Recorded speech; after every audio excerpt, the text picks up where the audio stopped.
Now we're going to look over the properties of a wall. So we'll select our wall tool, and we can look here in the properties section. The first thing we see is the type selector. So if we hit the arrow, this is where we'll select the type of wall which we want to draw. So there's lots of different variations in here that are provided to us by Autodesk. You will be creating your own wall types in the future, but as a good basis and a good start point, it's great to get to know the wall types provided by Autodesk. So if we select the wall exterior, 102 brick, 50 air cavity, 45 insulation, 100 block and 12 plasterboard.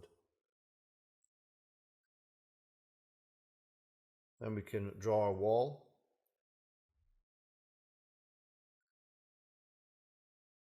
With Revit, once you've drawn the wall, we can always go back and revise it and change the type that we've drawn.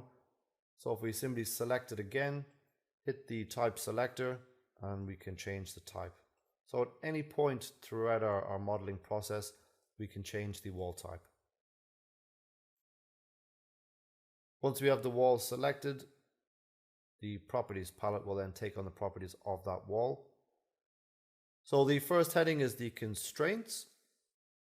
Our first one is the location line. So it's currently set to finish face interior. So now we have a better understanding of what they are. So we're able to change that now if needs be. We then have our base constraint, which is set to level 0. So again, if I open up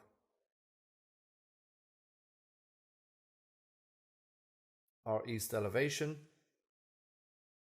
you'll see our base constraint level 0. It's on level 0.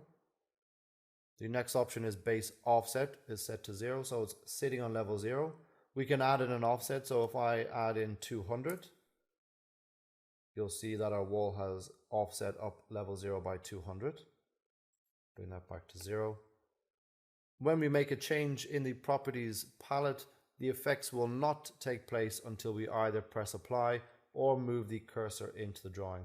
The reason is we can make multiple changes in the properties palette before everything takes effect.